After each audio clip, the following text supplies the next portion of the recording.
Demi waktu pilihan di sini ada waktu asar, ya. Karena asar itu jelang maghrib, hampir matahari terbenam. Itu yang dipilih untuk mengingatkan demi masa, demi waktu. Sesungguhnya manusia sungguh-sungguh berada di dalam kerugian. Innal insana lafi khusr illal ladina amanu wa amilus shalihat wa tawasaw bil haqqi wa tawasaw bis sabr. Kecuali orang-orang yang beriman dan beramal kebaikan, amal saleh, dan saling menasehati, saling mengingatkan. Nah, sahabat semua yang dirahmati Allah Subhanahu wa taala, jadi jangan sampai kita termasuk golongan orang-orang yang waktu berjalan tapi kita tidak mengenal apa maunya Allah untuk kehidupan kita. Maka betapa pentingnya kita mengenali diri, kita kenal siapa Tuhan kita, karena dengan mengenal diri, kita jadi tahu, oh, ada yang menciptakan saya. Dari situlah kita akan memahami misi kehidupan. Apa sih yang harus saya lakukan dalam hidup ini? Apa sih maunya Allah yang saya harus cetak prestasi yang tertinggi? Maunya Allah apa untuk saya? Coba ditanya pada diri kita sendiri. Yuk, tanya. Dalam hati aja ya. Apa ya maunya Allah untuk diri saya dalam hidup ini? Prestasi apa yang terbaik yang harusnya saya ciptakan, saya perjuangkan sebelum saya meninggal dunia? Coba tanya ke dalam diri. Apakah sudah ketemu jawabannya? Kalau belum ketemu, yuk kita sama-sama melanjutkan. Nah, teman-teman semua, tentunya Allah Subhanahu wa taala yang menciptakan kita semua telah memberikan petunjuk bagi manusia, yaitu Al-Quran. Jadi setiap produk itu biasanya disertai dengan buku panduan.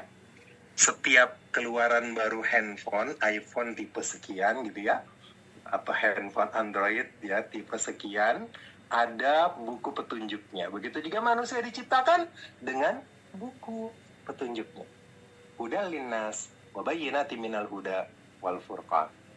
Petunjuk bagi manusia dan penjelasan bagi petunjuk itu ada di Al-Quran. Ya. Maka Al-Quran adalah GPS kehidupan. Ya. Agar hidup kita tidak tersesat, maka kita harus memahami Al-Quran. Membaca itu sudah bagus, dan yang lebih baik lagi jika kita memahami apa yang kita baca. Tentunya diawali dengan coba kita renungkan. Kenapa surah Al-Alaq yang menjadi ayat pertama yang diturunkan oleh Allah Subhanahu wa taala di malam Lailatul Qadar? Kenapa surah Al-Alaq? 5 ayat pertama. Mari kita renungkan.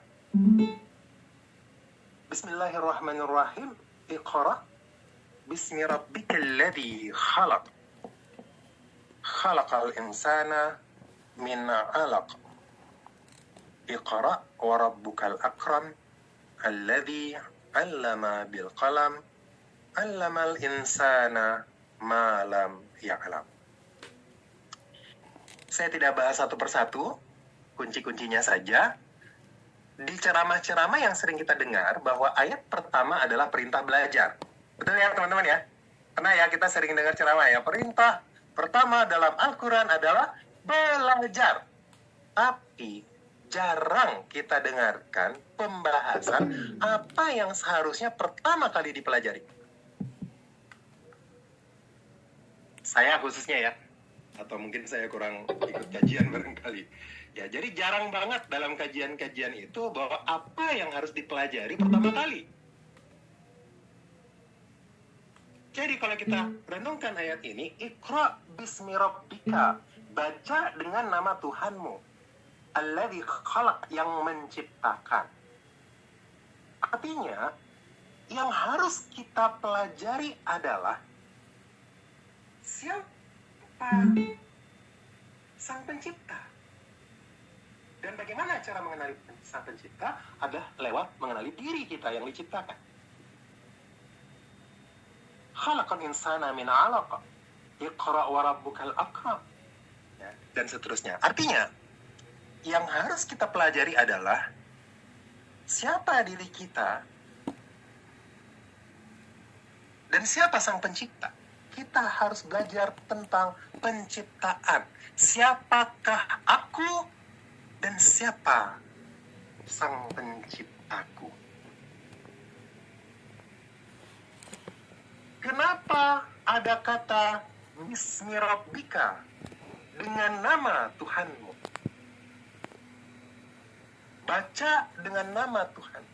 Karena nama Tuhan membawa sifat yang kita kenal dengan Asmaul Husna.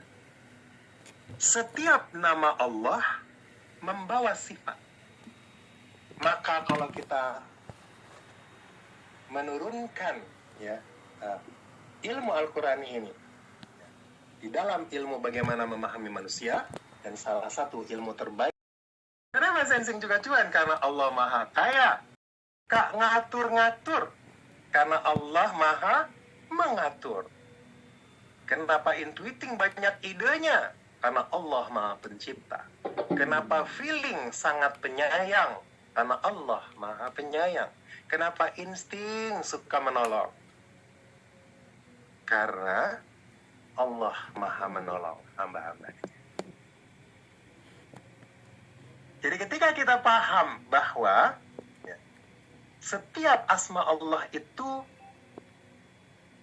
memiliki, atau di setiap asma Allah ada sifat Allah yang menyertainya, maka kita jadi paham yang mana sifat Allah yang paling dominan yang dipercikkan ke dalam jiwa kita.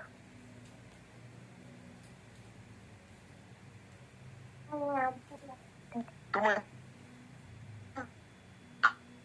Akram alladzi 'allama bil qalam, dia yang mengajarkan manusia dengan al-qalam. Allah mengajar dengan al-qalam. Di beberapa riwayat dikatakan, dan juga sebagian ulama berpendapat, bahwa al-qalam adalah salah satu makhluk yang pertama diciptakan oleh Allah untuk menuliskan semua peristiwa sampai hari kiamat. Jadi yang menuliskan semua peristiwa, alladzi 'allama bil qalam. Saya mengambil hikmah, saya tidak menerjemahkan. Saya mengambil hikmah dari ayat ini bahwa kita ternyata diajak untuk membaca peristiwa. Dan kita disuruh merespon dengan sifat yang ada. Dengan sifat-sifat Tuhan yang ada di dalam jiwa kita, maka kita responlah kejadian. Sifat-sifat baik apa yang ada di dalam jiwa kita, kemudian kita respon peristiwa yang kita alami. Artinya, kalau bahasa Stephen, gue banget gitu. Jadi, jalanilah hidup ini sesuai dengan genetikmu, dengan potensi terbaikmu. Atau di ayat yang lain, i'malu ala makanatikum.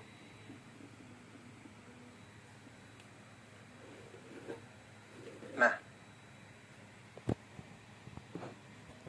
tujuan penciptaan kita lihat dalam ayat sebelum kita dilahirkan, sebelum kita sempurna kejadian penciptaan, sebelum ditiupkan ruh ke dalam jasad, maka kita ditanya oleh Allah, alastu birabbikum, apakah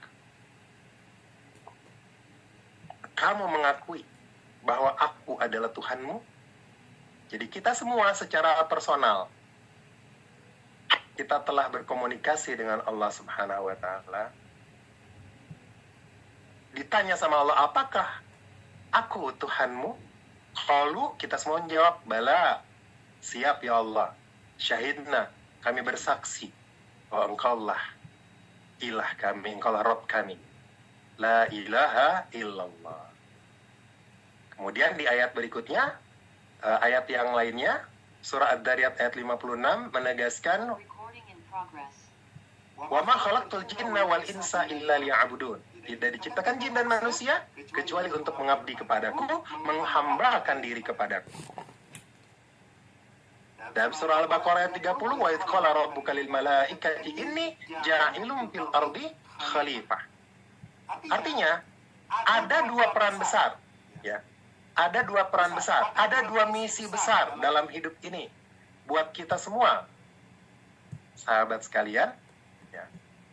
Yaitu menjadi hambanya Allah dan menjadi khalifahnya Allah di muka bumi ini.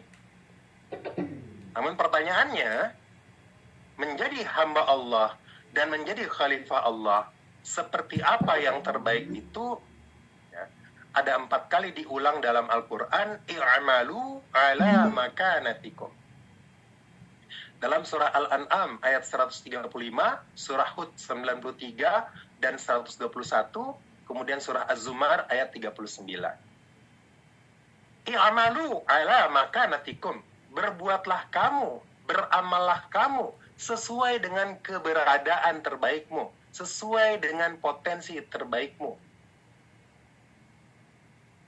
Jadi kita disuruh menjadi hamba Allah dan menjadi khalifah dan berbuat yang terbaik sebagai hamba Allah dan sebagai khalifahnya Allah. Tapi gimana caranya? Tentu kita sebagai manusia butuh contoh. Maka Allah menyebutkan dalam surah Al-Ahzab ayat 21 kalau tidak salah,